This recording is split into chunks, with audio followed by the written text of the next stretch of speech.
Please take your seats.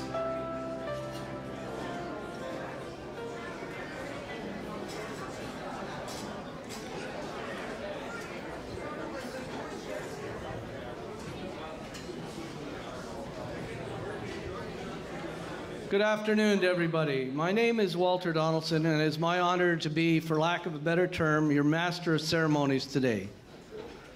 We gather here today to not only mourn the passing, but also to celebrate the life of William Parish.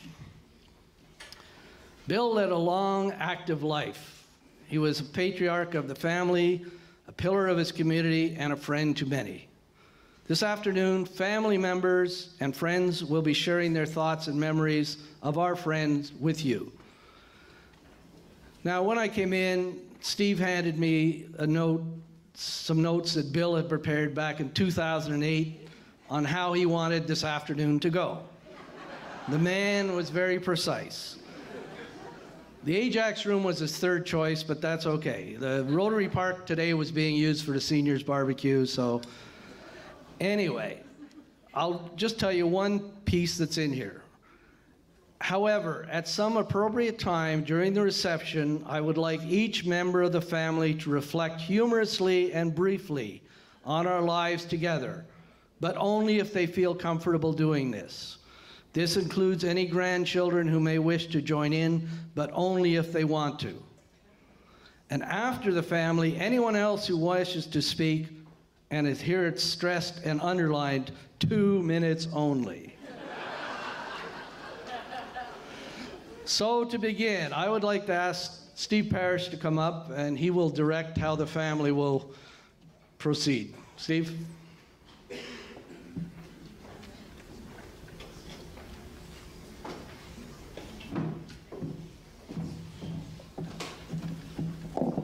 Thanks, Walt, and thanks for agreeing to do this today.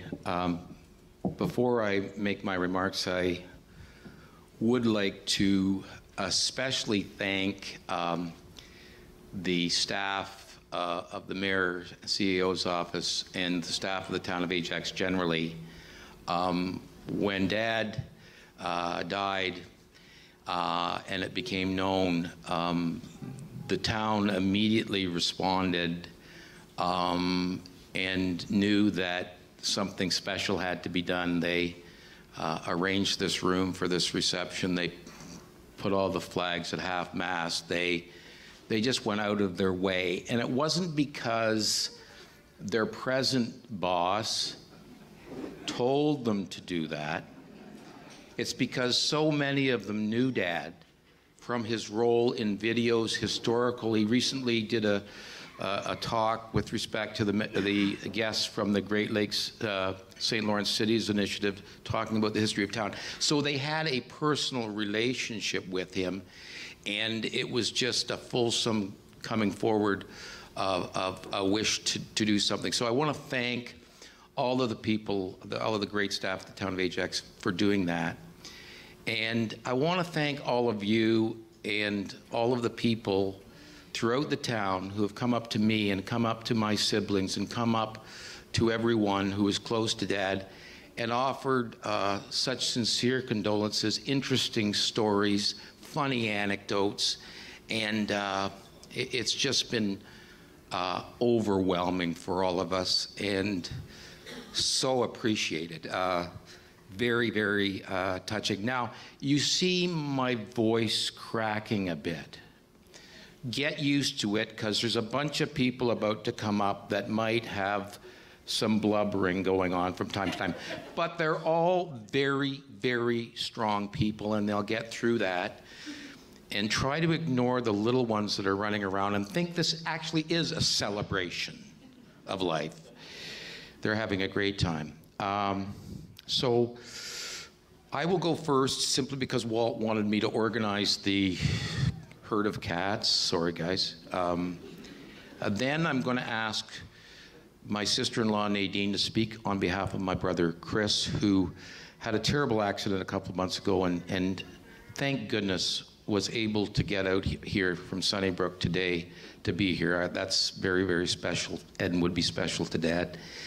And then we'll go, and I hope you all remember your order. chronologically, Jill, Julia, Joe, and Bill.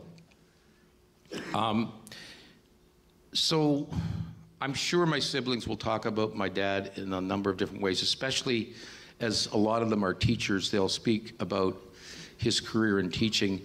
I thought maybe it was my special role to talk about him as a leader, an early pioneer of this town. Dad came to Ajax to be on the staff of the newly opened Pickering District High School, which opened in September '51, and he and the family moved here in '52. And he immediately became involved in the local affairs of this tiny, tiny improvement district of Ajax that had 5,000 people, but he felt this was terrible, that a community was run by a provincially appointed board of trustees and had no local democracy.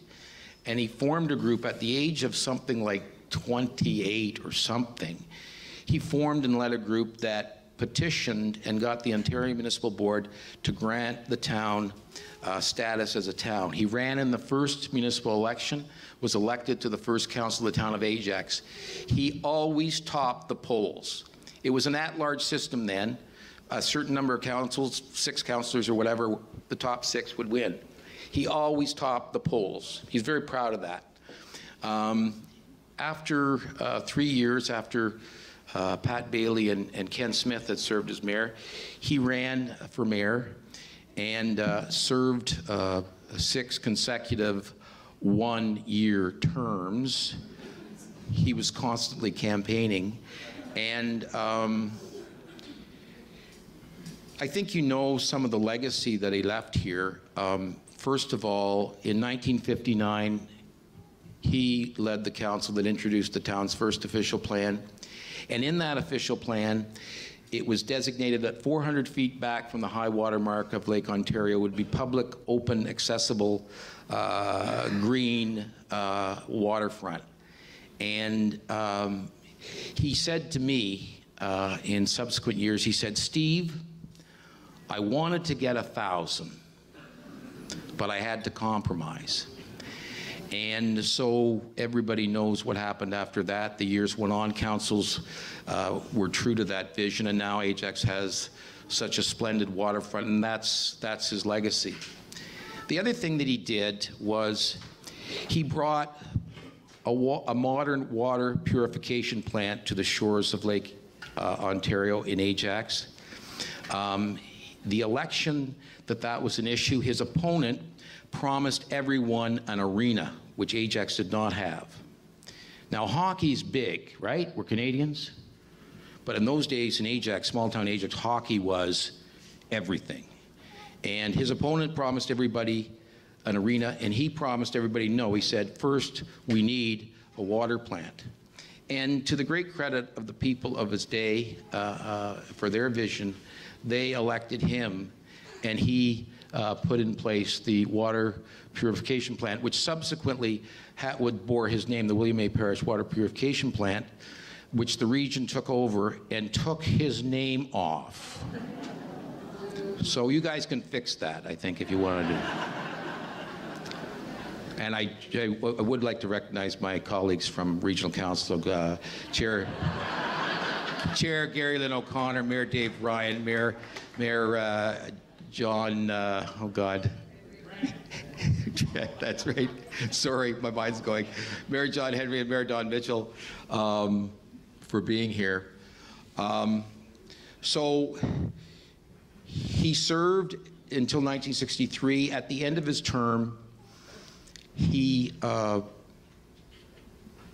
were going to launch the new HMS Ajax, the frigate, in England in December of 1963. And everybody said, Bill, you've got to go for the christening of the ship.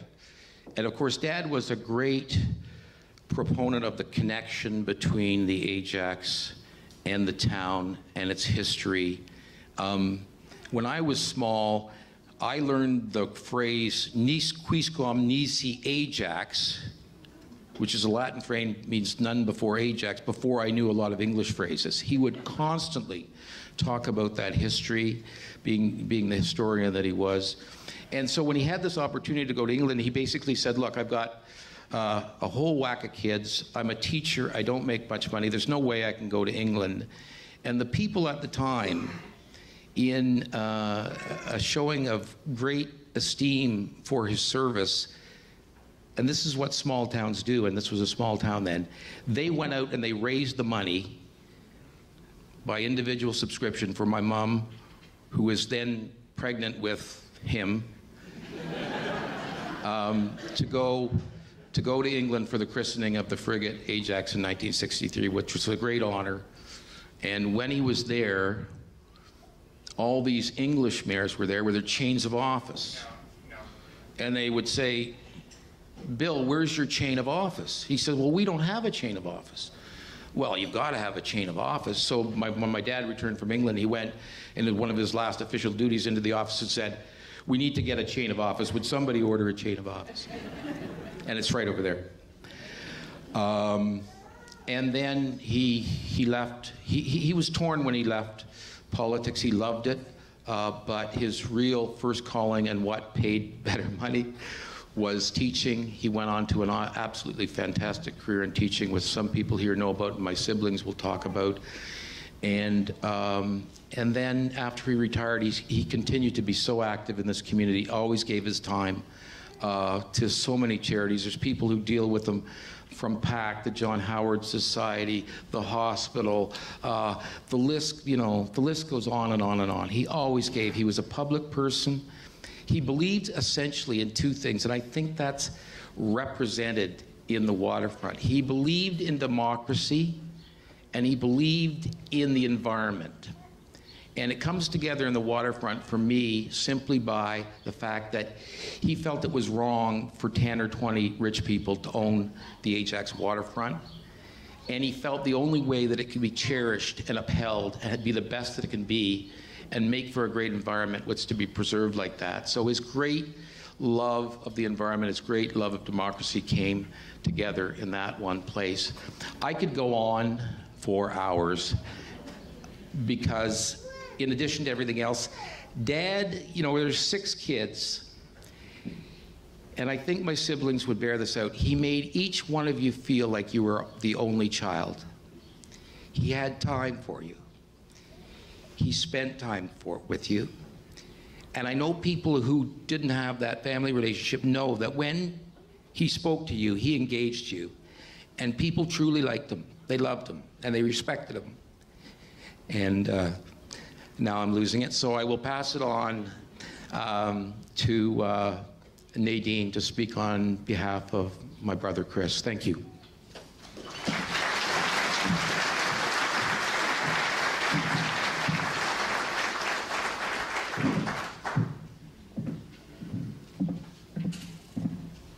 That's kind of bad timing, Steve, because whenever I was talking to your dad and he would say things to me and I'd say, no, don't make me cry. So I'm talking for Chris and Chris's children. Chris is the firstborn. I just want to say what an amazing man. He had 6 children, 19 grandchildren, and 16 great-grandchildren. 41 descendants. What an achievement Bill and Marnie Parish had. And Grandpa, or Dad, he carried on Mom's tradition of getting everybody together as often as he could. At Christmas time, he hosted a family Christmas gathering. As many people as possible came, or everybody, I'm not quite sure. Children were running around all over the place. They were playing house in the beds, and there was absolutely no out of bounds. And everybody enjoyed everything. And at that time, he made sure that everybody had refreshments, that everybody was engaged in conversation, and that everybody was looked after. And as Chris says, he'll be greatly missed by the whole family and greatly missed by the people of Ajax. He was very civic-minded and also an expert on what book to read. Burton was very fortunate as a young lad to spend a lot of time with his grandpa. He was bike riding with him and fishing with him, and he has many fond memories. He was always the very, very caring father, Dad. He had a special gift of seeing the good side of things, and he tried to keep things always on the up, and he tried to lift your spirits, even at the worst of times. Chris has spent almost 2 months in the hospital. His dad called him just about every day at 12:45. And then after that, he'd want to talk to me, because he was lifting Chris's spirits, but he wanted to know all the medical things. How is Chris's blood? How's his breathing? What's going on today?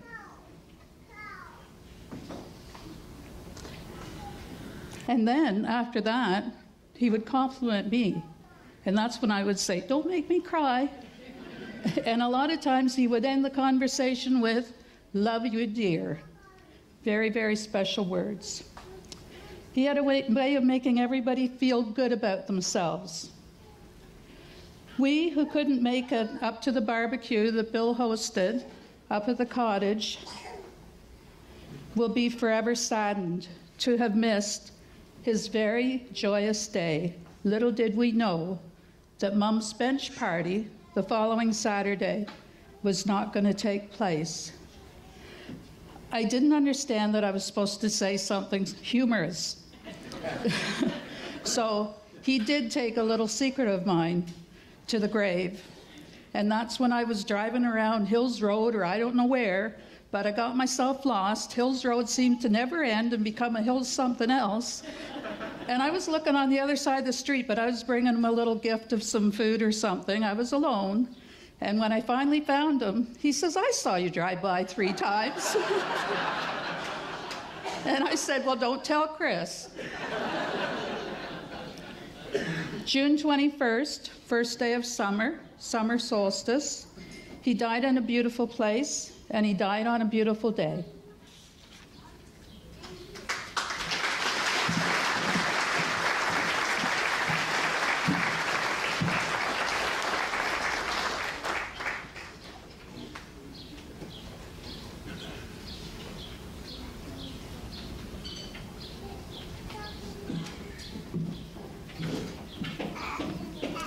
In Nadine's fairness, in fairness to Nadine rather, Hills Road is a circle. So I come to your defense, Nadine. I got a few props here. I wanted first of all to add my thanks. I'm Jill, by the way, the third born eldest daughter, and kind of threw me off when Steve went first. So it's like, but he is the mayor. We in the family defer to that. So I want to add my thanks for you being here. And I suspect that many of you are here because you experienced Dad's innumerable attributes. There is a saying, you get what you give. Dad loved people, and as Steve said, people loved him right back.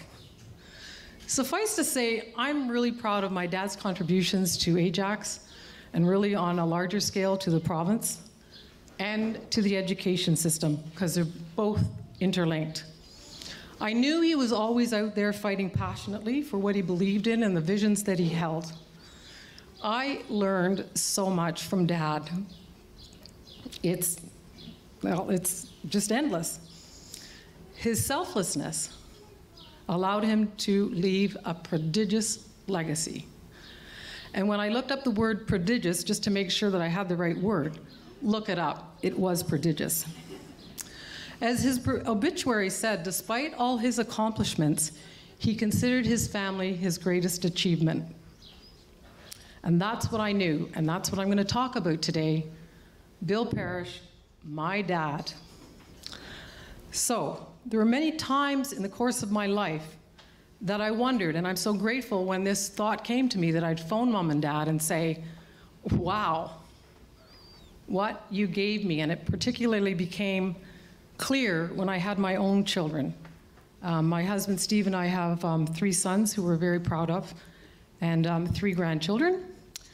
And my dad would be very happy to know that my eldest son is having his 2nd child in December. But I used to think, how amazing it is that I had Brill and Marnie Parish as my parents. As was said at the start, Dad left his funeral directions, and he requested, as our esteemed MC told us, we had to speak briefly and with humor. Well, Dad, you lived for 95 years, and I knew you for 2/3 of that time, so we'll try to get to the humorous part. Because humor, as many of you know, was fundamental to Dad's being, and he loved to laugh. And about the other part, only if they feel comfortable. As his daughter, my dad had high expectations, but he never pushed. He would nudge you from the back, and he would cup you with his hands with no strings attached, always there to catch you if it didn't go the way you wanted. When I was a little girl, my dad in a very playful way would say, "How much do you love me?" And as a young child, with my developing sense of number, I'd say something like 20-teen. He goes, "Is that all?" Gradually, as I began to appreciate the size of number, I would up my numbers. I think I gradually got to the millions, but I didn't know the concept of infinity, and Robert Munch hadn't written Love You Forever yet. And so I did give Dad a copy of Love You Forever, and the children's classic, Guess How Much I Love You, and further attempts to answer the question. I'm going to tell you 3 things about Dad: his dadisms, his profound influence on my life, and his music appreciation phase. The how much I love you question leads me to tell you about the dadisms. And you all know what they are. We've all had dads that would have phrases. I heard a few of them tonight or this afternoon and talking with and meeting with a few of you. But the one thing that I think was really helpful, Dad always said, just do your best, that's all you can do. And well, I may not have come across this hallmark saying, it does relate to Dad's unwavering support. And when you'd come back, you'd say, well, how did you do? Did you do your best? That's all you can do. It was a gentle, provocative question that led me to go and analyze whether I had done my best. He was the most encouraging, positive, praiseful father you could have. Demonstrating another dadism, you get more flies with honey than vinegar. And when I read the recent attributes to Dad, he walked the talk. The other hallmark saying that Dad loved to say when we would, 6 kids were coming in and out of the house, close the door, we're not heating the great outdoors. Or when he would come home every night and every light in the house was on, he would say, and it wasn't Christmas, you've got the house lit up as a Christmas tree. Well, there were 7 people in the house. No doubt Dad was protecting his pocketbook, but I like to think it was the first evolution for him protecting the environment and being aware of climate change. Another dadism came as a question. When you might ask for something that might be outside of a particular price parameter, you know Dad was frugal, maybe bordering on extravagant. I didn't know extravagant as a kid. Do you think money grows on trees? This highlights another one of Dad's fine qualities. He was humble, he was modest, and one of his favorite phrases was conspicuous consumption. And one representation of Dad avoiding conspicuous consumption was his choice of a VW Rabbit when he was Director of Education in Scarborough. But it was conspicuous in another sense, though, because that little rabbit was orange. And Dad was colorblind, and his current car is red. All that being said, I never wanted for anything as a child. My childhood was idyllic, completely free, carefree days. Mom and Dad were always there for us. A loving, lively household, full of politics talk at the table. Dad was always there for dinner, and the discussions were lively. As you know, he had his beloved cottage next door to my Nana Clayton. We swam, we fished, we picnicked, we played card games, not so much boating, as boats and big motors were consigned to that pile of conspicuous consumption.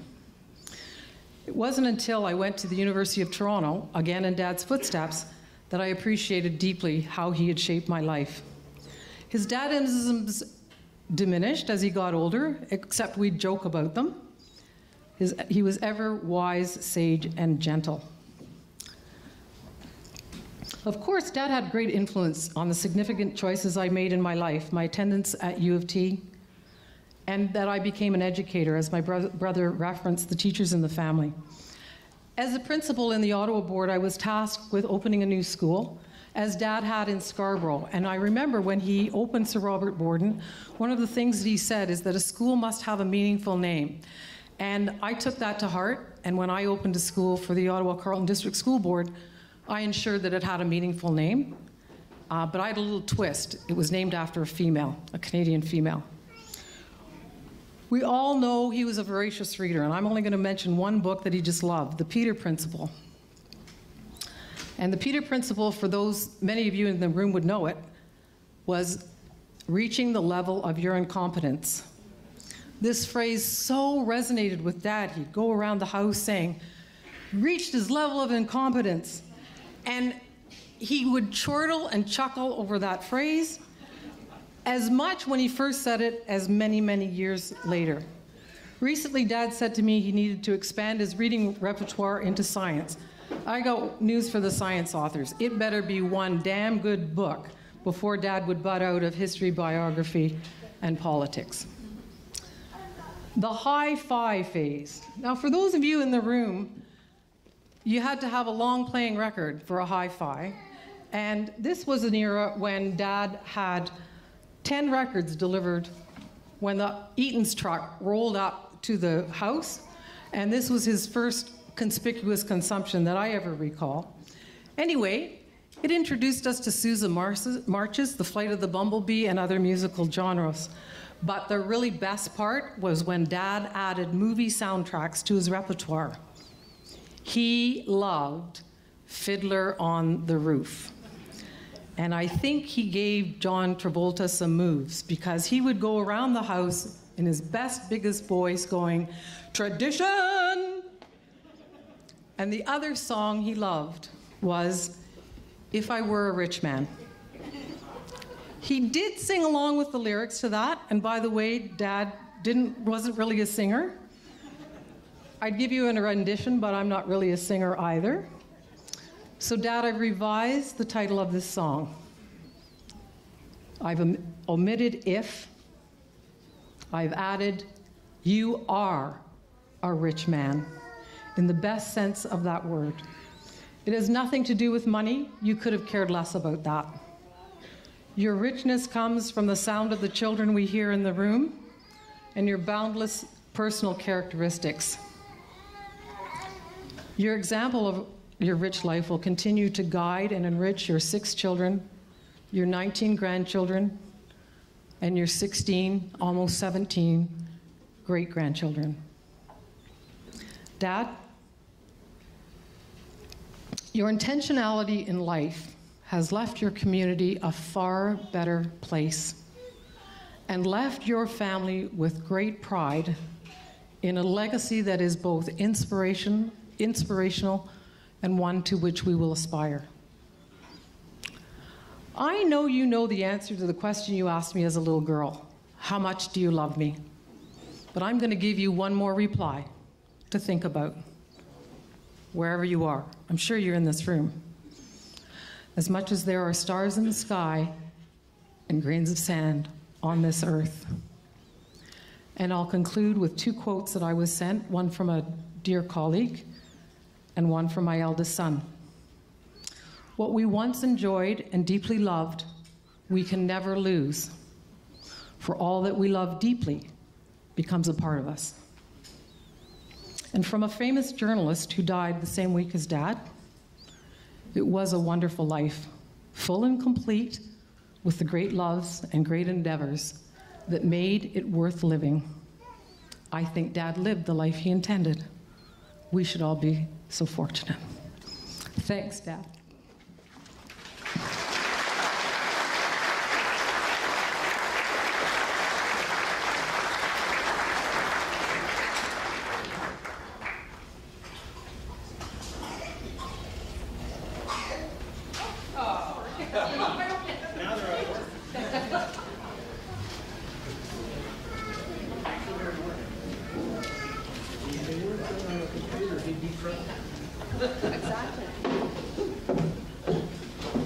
Okay, I just have to rearrange my speech here. Just give me 1 second here.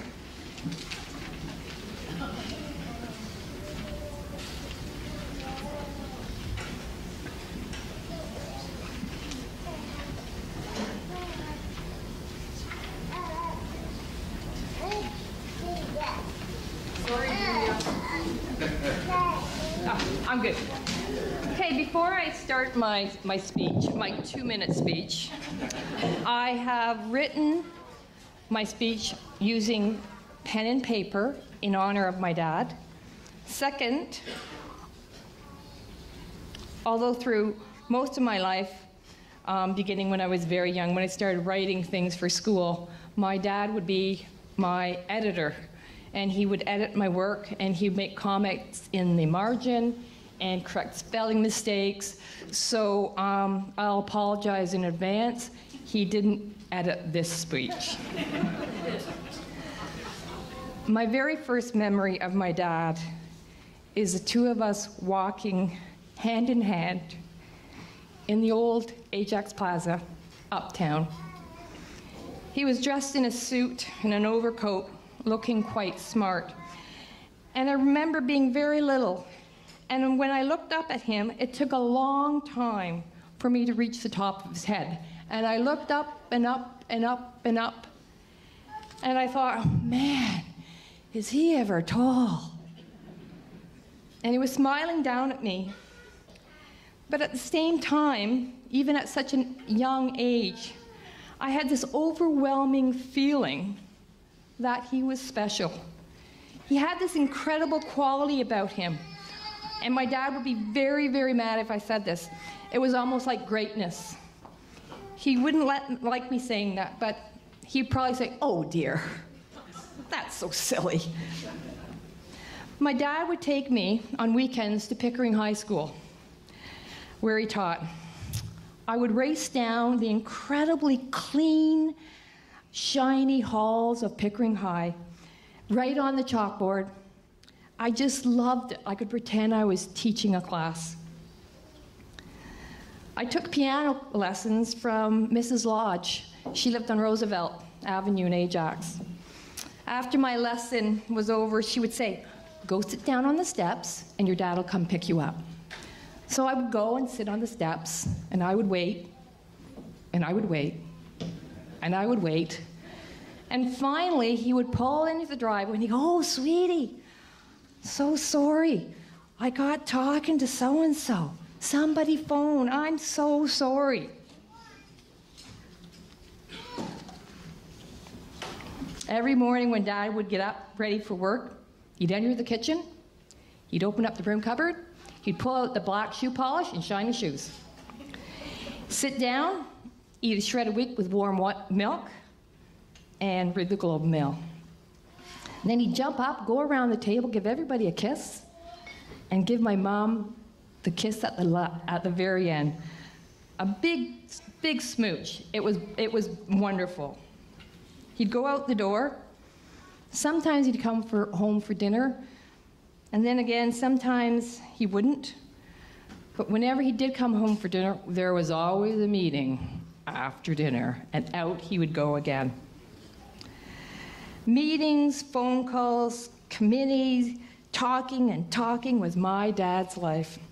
I think at these times I kind of resented it because it kind of was taking my dad away from me. It was my mom who ran the house and my dad worked. That's what made an incredible team. It wasn't really until my dad retired that I got to know him really, really well. We had time to chat.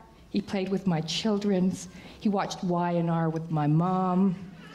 They traveled, and he always remained active and committed to all his passions. We became even closer when my mom became ill. We spent many hours at the house or Ballycliffe. Dad became Mom's caregiver. He dedicated all his time and energy to making sure she was safe and all her needs were met. When Mom no longer could stay at home, it broke my dad's heart. But he carried on. He visited her daily at Ballycliffe, taking her for walks in the garden, talking to her, holding her hand, and sitting by her side as she slept. It was this love, loyalty, and devotion you don't see often, and it extended to us all. After Mom passed away, Dad was a frequent visitor at my house, coming for dinner several times a week. He loved everything you cooked. Everything was delicious. And when you told him what was for dessert, his eyes would twinkle, he'd giggle, and say, "Oh, good." He spent many hours with my husband, Blair, watching golf, curling, power, and politics.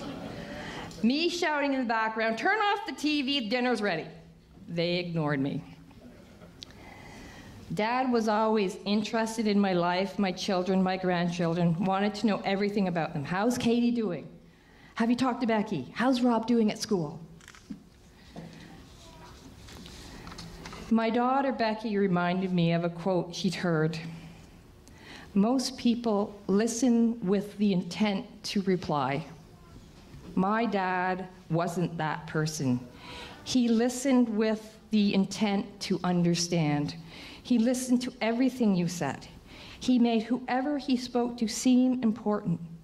This quality enabled him to be a great teacher, administrator, activist, leader, but most important, to be a great father, grandfather, great-grandfather, and person. He will leave a huge void in our lives. I will miss him dearly." Thank you.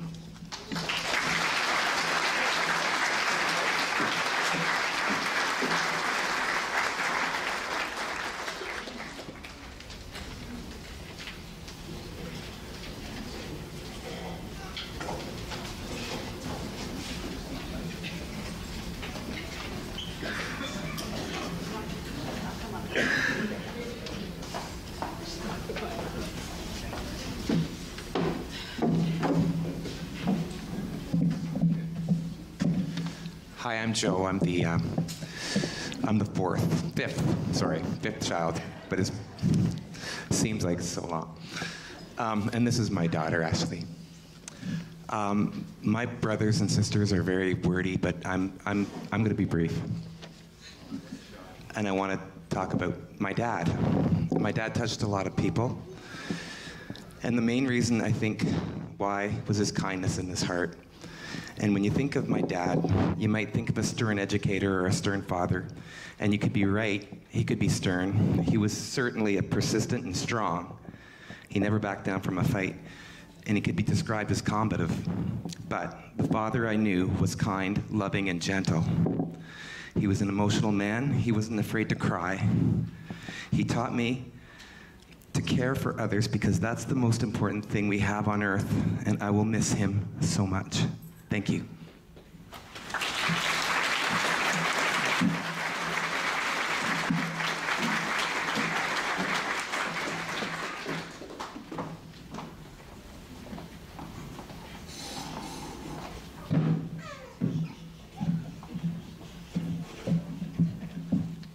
Hello, everyone.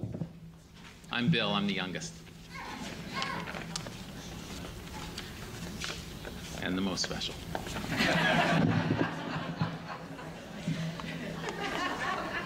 I just first of all wanted to thank everyone, of course, for being here today, and we are here to celebrate an amazing life and a life well lived. And while we mourn his passing, and we will miss him very, very much, we must not forget just how lucky we were to have known him and to have had him with us for such a long time. And I just wanted to share some brief memories of Dad, and I'll try to be a little bit more brief than some of my other brothers and sisters were. I remember asking Dad once, you know, how did you rise so quickly through the administrative ranks in education? from a teacher to a department head, to a vice principal, to a principal, to an associate superintendent, to an executive superintendent, to an assistant director, to director. I said, you know, what drove you?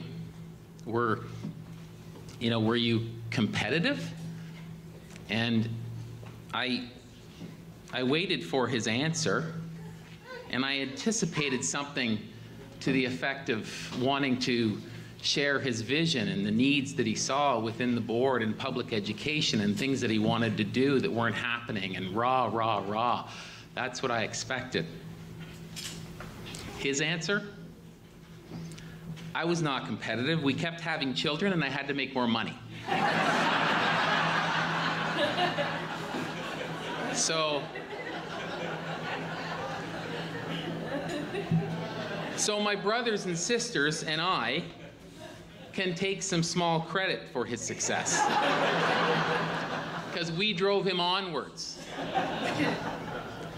And myself being the youngest, I put him over the top. And of course, the only thing that really made it possible is he had an amazing woman behind him, my mother, who, without her, none of it would have been possible. So we are surrounded by his legacy in this town, from the lakefront all the way up, and in schools here, and in the many, many schools in Scarborough. You know, he has an amazing legacy here in the town of Ajax, which many of you know, but maybe some of you don't know just the amazing legacy he had in Scarborough. With the business and technical institutes that Dad felt were very important, because many students at that time were not going on to university, and he saw a need there, and those schools had to be built. And so Borden, his first school, was one of those schools. And that legacy lives on in schools like Bendale and Scarborough as well. And the number of new schools that were being built to match the growth in Scarborough in the 70s, the late 70s and the early 80s. And one of the other ones too, very important, was the Scarborough Outdoor Education School in Kearney.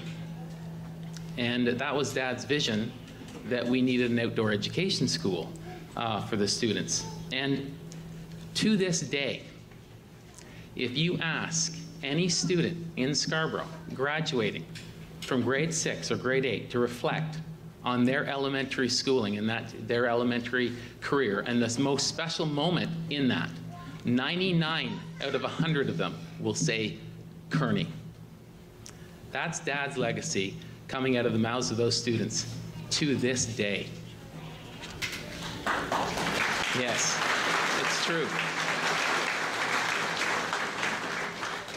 And the number of people over the past 27 years that I began in Scarborough, the Scarborough Board, who would tell me of their admiration for Dad, and how we would come into their classrooms and ask them how they were doing, or sit and have lunch with them. And it was incredible, because you would meet even retired teachers to this very day who would come back and work in schools.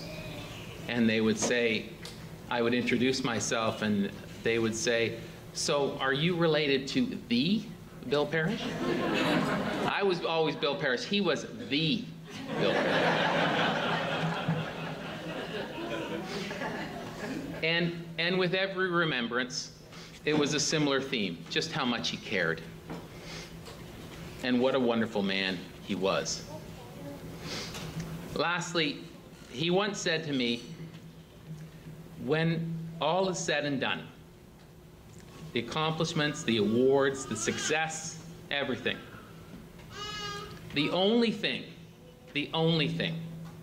that anyone will ever remember about you is how you treated them. And that is why all of us will never forget him. Thank you.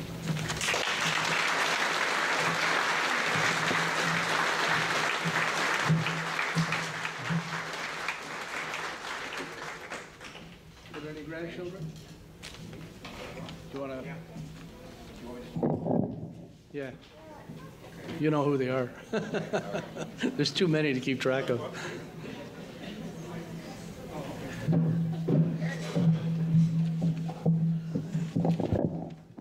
So as you heard from Dad's instructions, he was very clear. He would like any of his grandchildren who wish to say a few words to say that, but he was very emphatic. There was no compulsion, and you're to be brief and humorous. So I know my eldest, Jessica, wishes to say a few words, and then maybe we'll just, who else? Kate, and just follow as you will, starting with Jess, and we'll make sure everybody gets a shot. Clayton, you wish to, yeah, Clayton. Brief and humorous. And Courtney. Okay, great.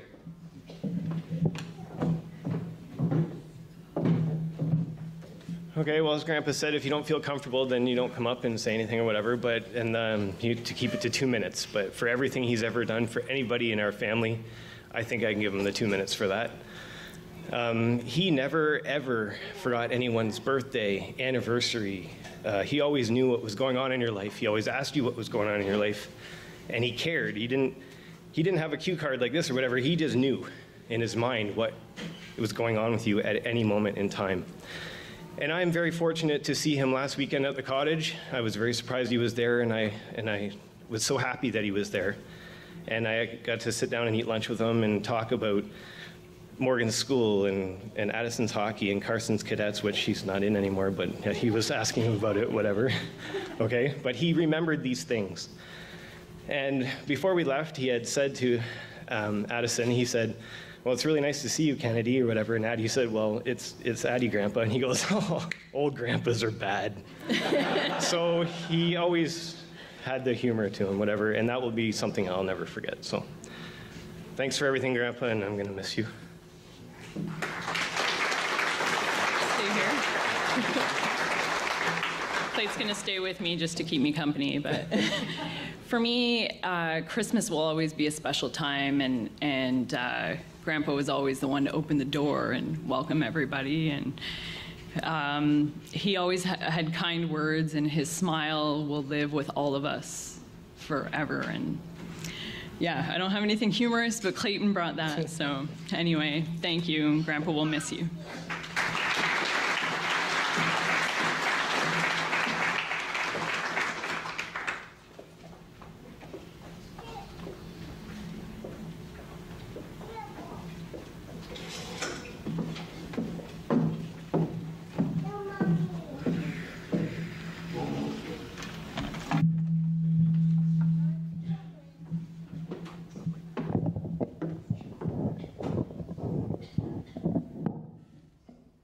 That's okay. So I'm Jessica. I am Steve's eldest daughter, and Sarah, Joe. So I guess we all have things that we turn to maybe when we're feeling sad or lonely. Could be music or literature or family, whatever. Sometimes when I'm sad, I turn to a writer named Walter Benjamin. He was a literary critic, a wonderful writer, and a very perceptive observer of the human condition. In an essay called The Storyteller, he contrasts the figure of the novelist and the storyteller. The novelist is one who goes to extreme lengths to isolate themselves in order to represent human life and capture some truth about it. The storyteller, by contrast, takes what he tells from experience, his own experience or that reported by others, and he in turn makes that experience the experience of those that listen to his tale. And that's how things get built. Grandpa was the first person that I ever knew who wrote a book. I still remember the day he brought it over to the house. He was so proud, and I remember my little kid brain thinking, like, wow, he made one of those things on the shelf by himself, that he did that. I think, nevertheless, that for me, Grandpa is more the archetype of the storyteller than the novelist.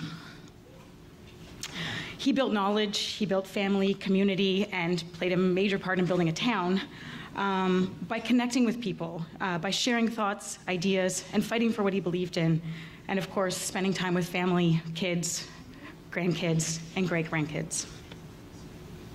So as some of you may know, but most of you probably couldn't, I'm sort of in recovery after a long and kind of solitary journey. I defended a PhD dissertation at York University just under a year ago, 49 weeks to be exact. There were many times on that road when I really wanted to quit. My whole body was just like, do something else. And I didn't. I finished, and if you'd asked me a couple weeks ago why I finished, I probably would have just said, I don't know, I'm really stubborn. But then the morning after I learned that Grandpa had left this world while picking rhubarb in the garden, I turned to a photograph, which I brought with me. I turned to a photograph which, up until that point, had only lived in digital form, and I knew I needed to print it right away and put it in a frame. It's the last photo that I have of Grandpa, and it's the last photo that I have of us together, and it was taken on the day of my graduation. And he's so happy, and I am so grateful that I have this photo because it helped me to remember that there is another reason I did not quit. And I didn't quit because I wanted him there at my graduation, and I knew he would want to be there. And so what? It's not like Grandpa, an educator, had never been to a graduation before, and it's certainly not like he'd never even been to one of my graduations before. But what do you do for someone who has everything and who has done everything? Well, I guess all you can do is say thank you. Thank you for making this possible for me. Thank you for making this possible, not just in the familial sense of being a father and a husband and a dad and supporting your children and by extension their children to live their lives and chase their dreams. But thank you also in the civic and, dare I say, political sense of nurturing, protecting, and when necessary, fighting for social justice, for a vibrant public sphere, for public ownership of natural amenities, public health care, and of course, public education. Thank you for making this life, with all of its ups and downs, possible for me and for us. Grandpa was my last living grandparent. There's a little extra weight to this moment, therefore, and I just want to extend that thank you to all of the grandparents, and especially to all of my grandparents. Thank you.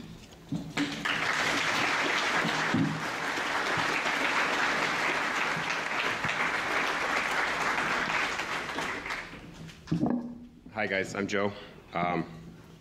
I didn't write anything down. I just knew that I wanted to say something today, so I'll just tell you a story.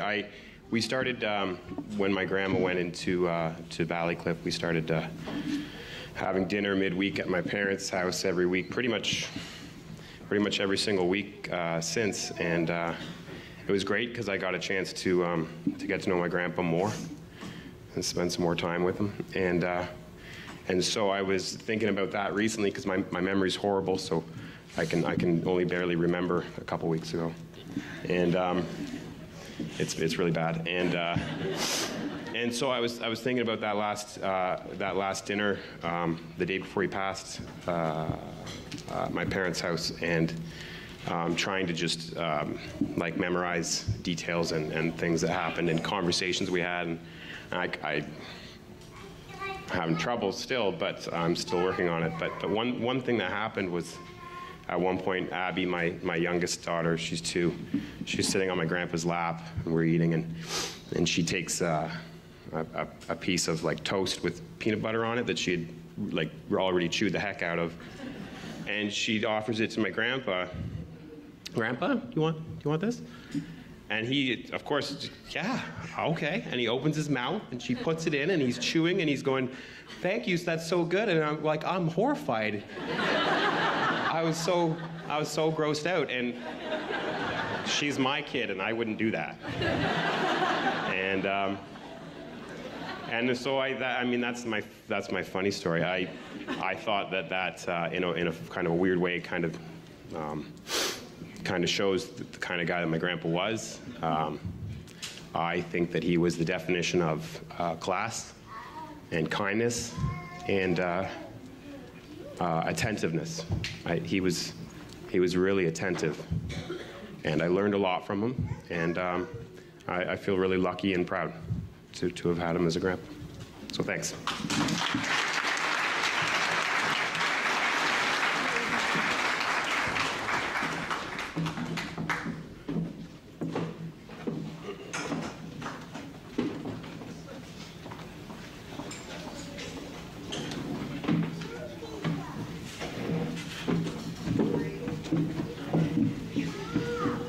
I'm Katie, and this is Becky.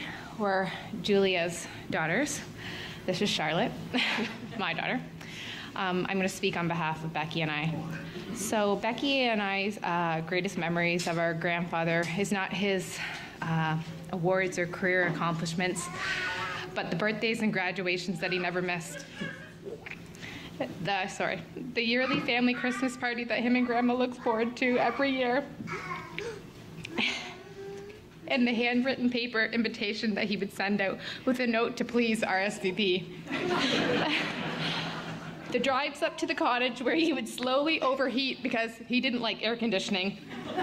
How Becky would always run into him at either the LCBO picking up wine for dinner or the library where he would often be researching for a paper he was writing, which Becky once asked him, "For what?" And he replied, "Oh, just myself." And his favorite saying when we were younger and acting out, "Oh dear, don't be bold."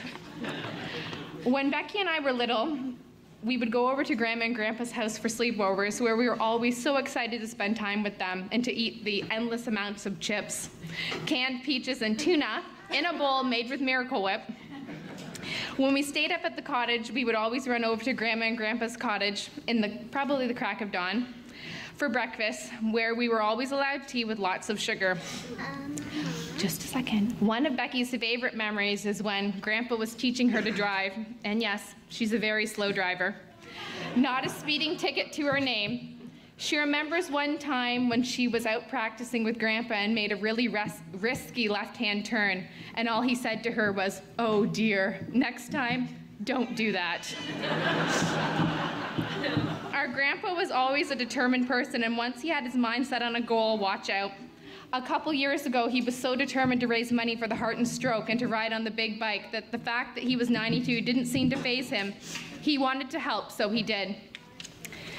Grandpa also insisted on doing a lot of things on his own despite our concern. A couple years ago, he rode his bike to Northern Cycle, which is quite a few kilometers from his house, to have the bike repaired. After dropping the bike off, he walked home.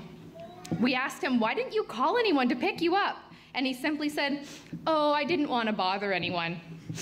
It means so much to us to know how special he was to so many people, because there are so similarities between how he seemed to make everyone feel, that no question was ever too small to ask, and you never felt like a burden on his time.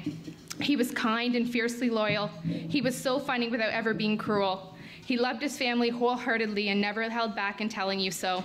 If you've seen his living room lately, you couldn't have missed the amount of pictures and cards that are up on the dining room table, the coffee table, the window ledge. We joked that his house was becoming something of a family museum.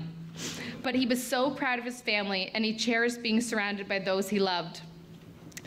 When my daughter Charlotte was born, Grandpa had a cold, and he couldn't visit us in the hospital because he was afraid of getting the baby sick.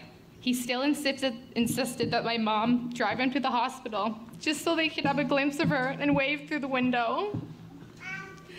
He genuinely listened to you and made you feel important and that your opinion mattered.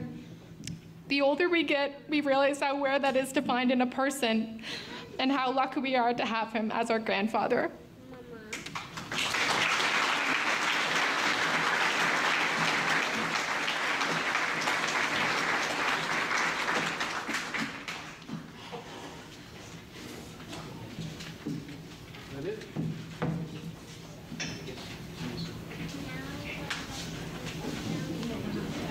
Okay, last chance. Any other grandchildren?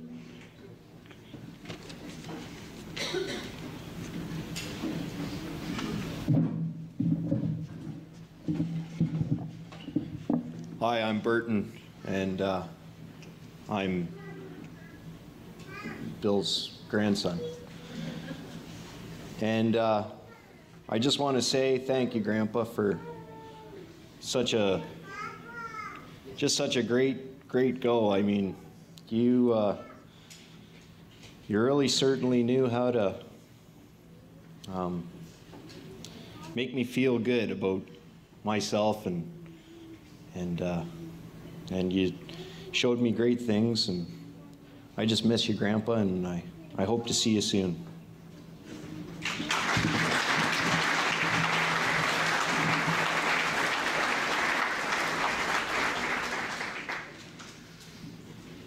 Okay, I think that takes care of the family. Okay. Our next people who are going to address us for a few minutes will be representing the town.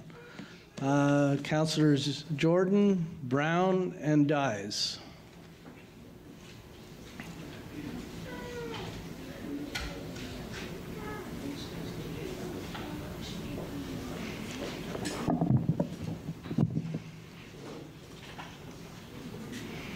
Councillor Brown, you don't want to come up?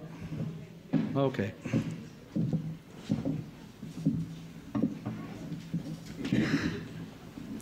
Thank you. It's an honor to be here today, speaking on behalf of the Town of Ajax Council and staff. Councillor Dyes is with me. Councillor Brown, anyone who knows Councillor Brown well would know that after the many years that she has known Bill and worked with him on so many projects that we will talk about today, that she would not get through this. In fact, her tears would drown out her words. So this has been a collaborative effort, but her thoughts are included, but she's going to remain seated. I'm going to say that one can't talk about Bill Parish without talking about the town of Ajax. And I think the reverse holds true as well. One can't talk about the town without talking about Bill.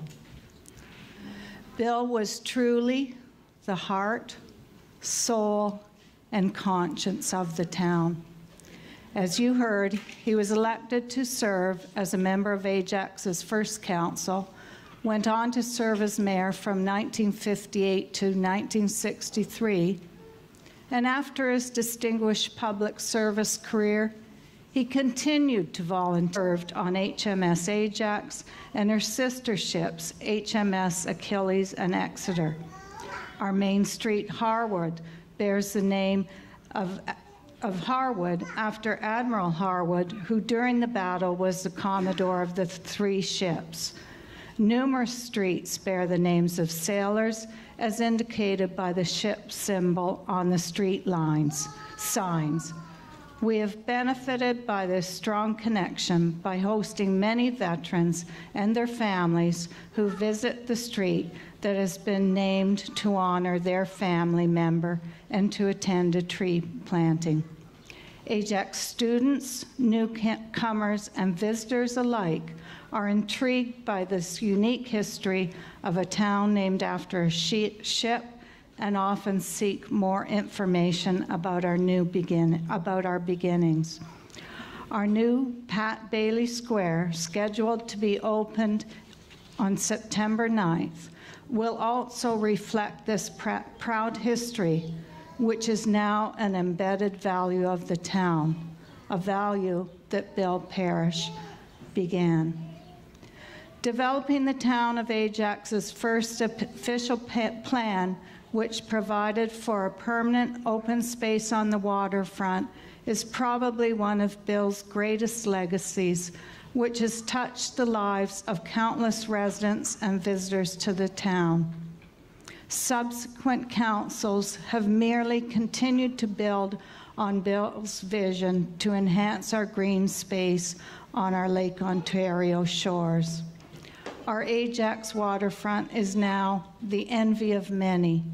Just a few weeks ago, mayors and officials from municipalities in the United States, Quebec, and Ontario who were attending the Great Lakes and St. Lawrence Cities Conference held here in Ajax were toured along our waterfront. Our publicly accessible, beautiful waterfront received high praise from all our visitors. Who can begin to count the number of people who have cycled, walked, swam, had a picnic, or thrown a ball on the waterfront.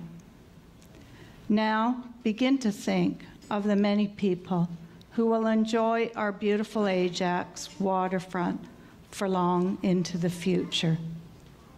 Our waterfront has become one of our defining characteristics, loved and enjoyed by all who live or visit here. To Bill, we owe our thanks for this valued treasure that is truly the essence of our community. To the Parish family, we thank you for sharing your father, grandfather with us for so many years. The lives he touched are endless and will go on long into the future. Bill Parish leaves the legacy of being the creator of the heart and soul of the town of Ajax that we all love. He was always Ajax Council and staff's best supporter and critic, offering advice when we needed it and praise when he felt we deserved it. One felt truly honored to receive his praise. I hope that our words of praise, in fact, I know they are, echoing in the heavens today. Thank you, Bill.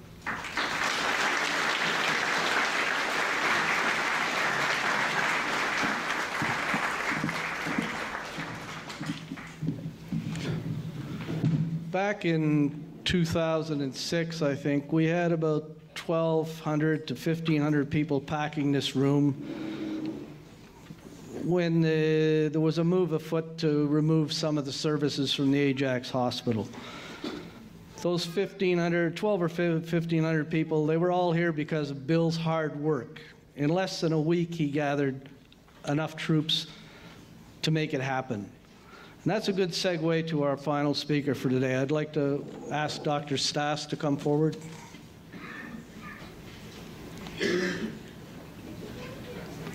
Bill, along with Dr. Stas, founded the Friends of the Ajax Hospital.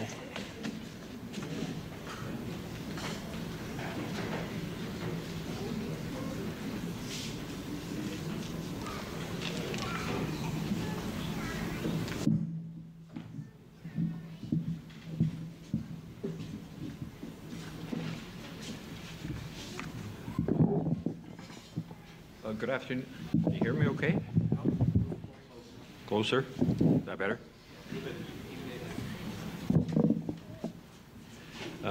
Good afternoon. First of all, I'd like to... She'll help you. Okay. Thanks. Thank you. First of all, I'd like to thank Bill's children, grandchildren, and great-grandchildren, and thank them for the opportunity that you've given me to talk about your granddad and father and great-grandfather. I met Bill through our work at the Ajax and Pickering Hospital. In 1997, Ajax Pickering Hospital was forced to merge with Centenary Hospital. And after the merger, things got worse, not better. Services started to be moved to Centenary. Services were downgraded and downsized, and even mental health was moved to Centenary Hospital. The Ajax Hospital was becoming nothing more than a big walk-in clinic. So that's when, you know, the saying, there is a saying that, you know, when things get tough, the tough get going. And that's when Bill jumped into the fray and he formed the Friends of the Ajax and Pickering Hospital. Not only that, and he was then the chair of the Friends, and he continued in that position for many years, and then eventually he handed the mantle over to Walter, who's your MC today. The other thing that he also did, he was quite involved in that petition that, again, Walter mentioned.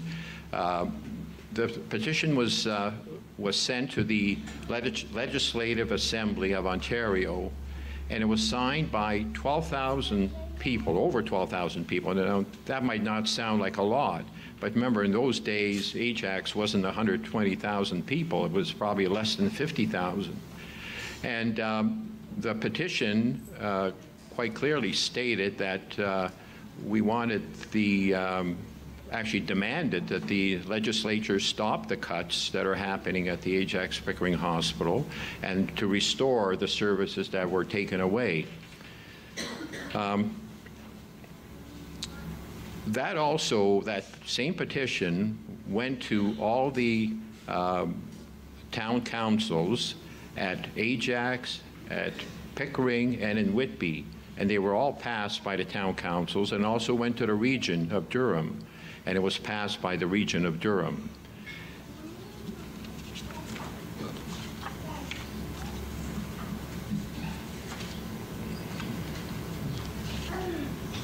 Then in 2005, things got really worse. The hospital administration decided that they were going to move the obstetrics and pediatrics from Ajax Pickering to Centenary.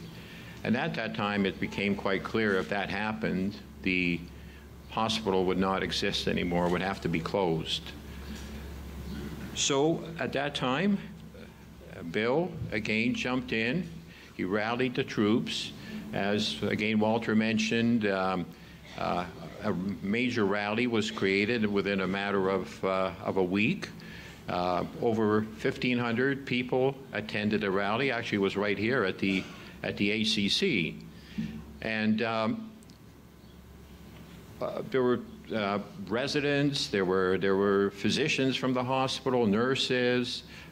We had politicians, all politicians, federal, provincial, municipal.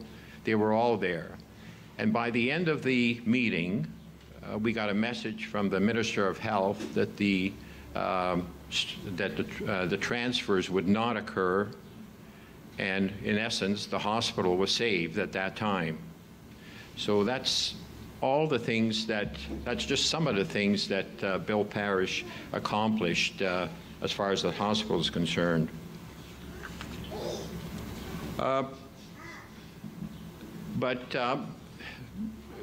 Bill, of course, was really not very high tech when it came to communications. That has also been alluded to already. He didn't have a cell phone. He didn't have a laptop. I'm not sure if he even had a typewriter. Everything was handwritten. And it was marvelous to actually read all his letters and so on. His writing was just immaculate. And I think even the directions that Walter received for this particular service were all handwritten.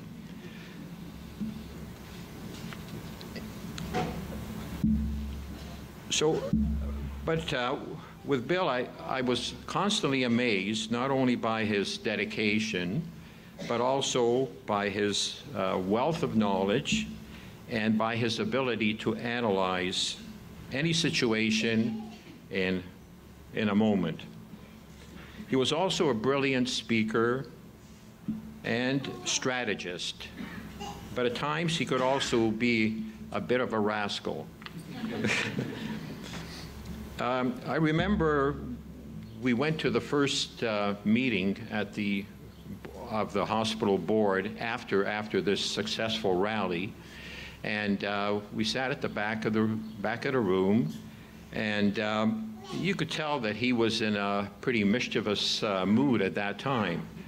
So the board meeting started, and shortly after, Bill stood up and, on a point of personal privilege, he said that he couldn't hear what was going on at the board. So initially they tried to just talk a little bit louder, but that was not sufficient. So they went around looking for microphones. So it took them about an hour to find the microphones. They finally brought them back. They started the meeting. About 5 minutes later, Bill stood up again with a point of personal privilege. This time they were showing slides, and he couldn't see the slides coming in from the thing. So again, they had to stop the meeting. They went out. They photocopied the slides, and they brought them back. So finally,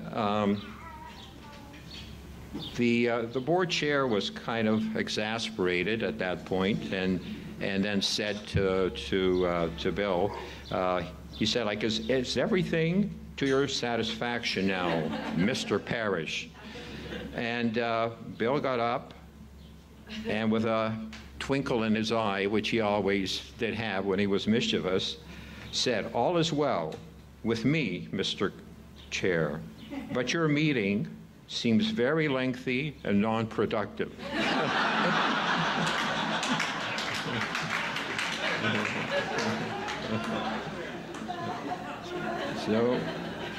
So that, as I said, that's typical of Bill. Bill was always lively and spirited. His enthusiasm was just infectious. His outlook was always positive. He never looked back. He was committed to his family, and he was also committed to his extended family, the town of Ajax. However, in my opinion, his greatest quality was that of teacher. His ability to pass all his wisdom on to others and to instill with confidence and to instill confidence in them. That was a great knack that very few people have.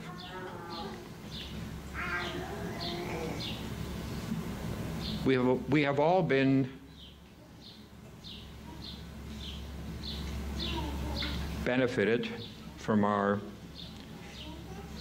association with Bill throughout the years, and we will miss him and the twinkle in his eye greatly. When a man speaks and acts with a pure heart, joy and sadness and happiness will follow forever. And that's how I will remember Bill. Thank you.